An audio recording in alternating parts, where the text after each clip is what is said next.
Čau lidi, já jsem Vlado. Vlastně dneska jsem si koupil Jojo Velocity 2.0. No, jako dneska mi to došlo. Takže vám teďka ukážu, co je v obalu a co je v tom balíčku. Budu spolupracovat s Jojo Channel a tudíž i s Maxou a Raxem. Takže jdeme k věci.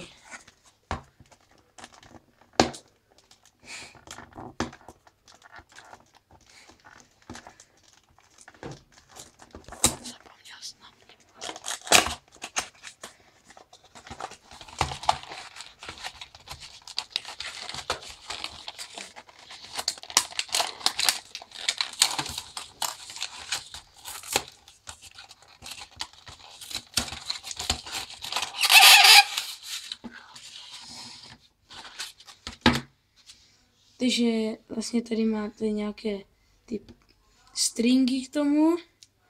Teď vám řeknu, kolik jich tam přesně je. Takže dobrý. Takže jsou tam dva náhradní.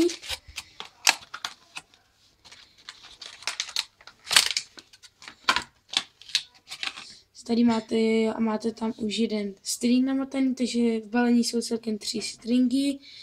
Jojo Velocity 2.0. A máte ještě ze zadu obalu návod na používání.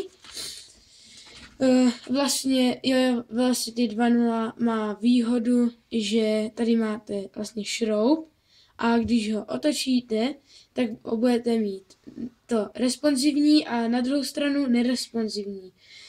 Takže to má nějaké ty výhody, ale i nevýhody.